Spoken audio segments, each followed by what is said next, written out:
नमस्कार दोस्तों, मेरे चैनल भक्ति भाव टीवी में आपका स्वागत है।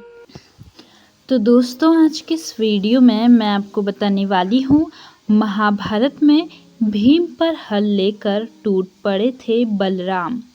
कृष्ण नहीं बताते यह सत्य तो पलट जाता कुरुक्षेत्र का पूरा युद्ध। महाभारत कथा के अनुसार युद्ध के 18वें दिन एक ऐसी घटना घटी कि कृष्ण के बड़े भाई बलराम भीम को मारने के लिए अपना हल उठाकर दौड़ पड़े थे। इसका कारण यह था कि भीम ने दुर्योधन से लड़ते समय युद्ध के कई नियमों को तोड़ा था। इस अन्याय को देखकर बलराम का खून खौल उठा और वे भीम को मारने के लिए आगे बढ़ने लगे। महाभारत युद्ध के 18वें दिन की बात है, जब कुरुक्षेत्र की रणभूमि पर सहदेव ने दुर्योधन के शकुनी मामा का वध किया तो दुर्योधन अपने आप को बहुत कमजोर महसूस करने लगा। एक एक करके उसने अपने सारे योद्धाओं को खो दिया था, लेकिन शकुनी के मरने के बाद दुर्योधन से जैसे बुद्धि बल भी छिन गया, क्योंकि दुर्योधन शकुनी की बुद्धि से चला करता था।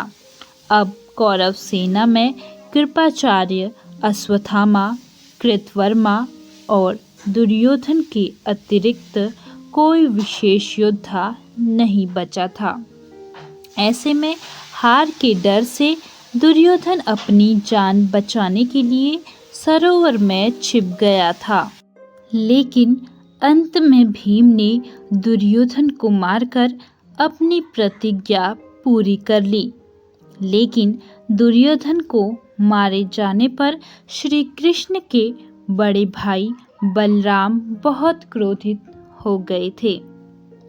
अपनी जान बचाने के लिए सरोवर में छुप गया था दुर्योधन। दुर्योधन बुरी तरह घायल हो चुका था और थकान से उसकी अंग अंग में बहुत पीड़ा हो रही थी। उसे अपने प्राणों की रक्षा का कोई उपाय नहीं सूझ रहा था। इसीलिए उसने एक उपाय खोज निकाला। वह दूर जंगल में जाकर एक सरोवर में छिप गया।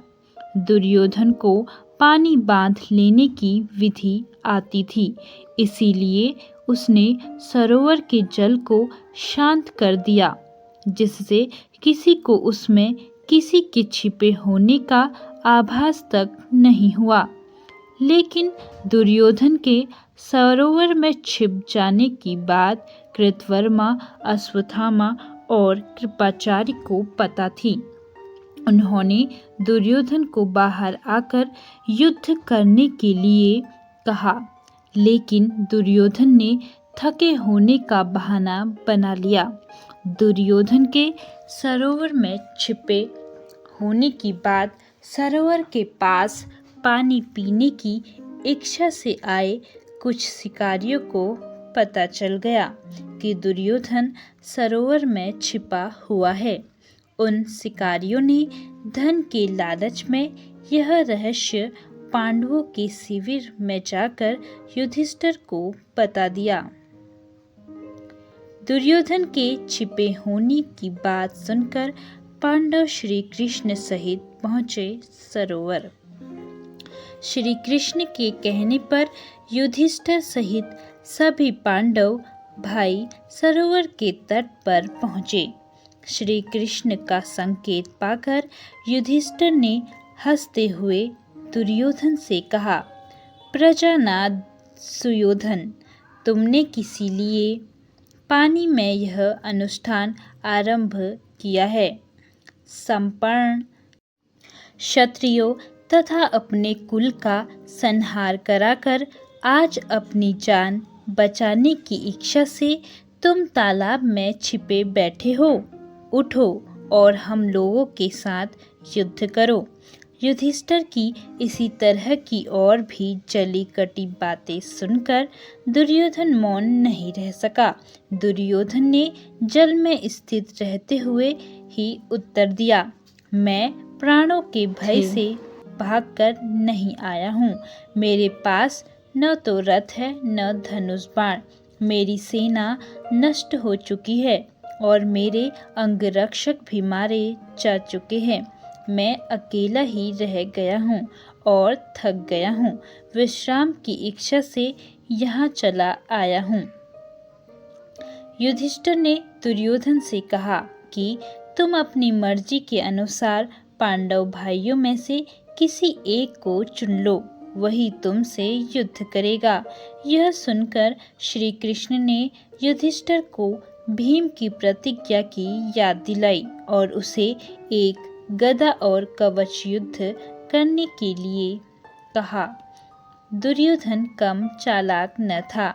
भीम को परास्त करने के लिए वह उसकी ओर बढ़ा। भीम ने उसे अपने निकट देख उस पर गदा का प्रहार किया। दुर्योधन बड़ी फुर्ती से पीछे हट गया। दोनों के बीच युद्ध होने लगा। युद्ध के बीच भीमसेन ने दुर्योधन की चालाकी भांप ली और शेर के समान गर्जन करते हुए बड़ी फुर्ती से उछलकर दुर्योधन की जांघों पर बड़े वेग से गदा चलाई। भीम को युद्ध के नियमों को तोड़ते देखकर बलराम जी हुए क्रोधित। श्री कृष्ण जानते थे कि माँ की तेजस्वी दृष्टि से दुर्योधन का शरीर वज्र का बन चुका है, लेकिन उसकी नाभि के नीचे का हिस्सा कमजोर है। यह रहस्य जानते हुए श्री कृष्ण ने भीम को उसी जगह मारने का संकेत दिया। भीम ने अपनी पूरी शक्ति के साथ दुर्योधन की जांघ पर प्रहार किया। भीम के जोरदार प्रहार से दुर्योधन नीचे गिर गया। दुर्योधन के गिरते ही पांडव उसके निकट गए।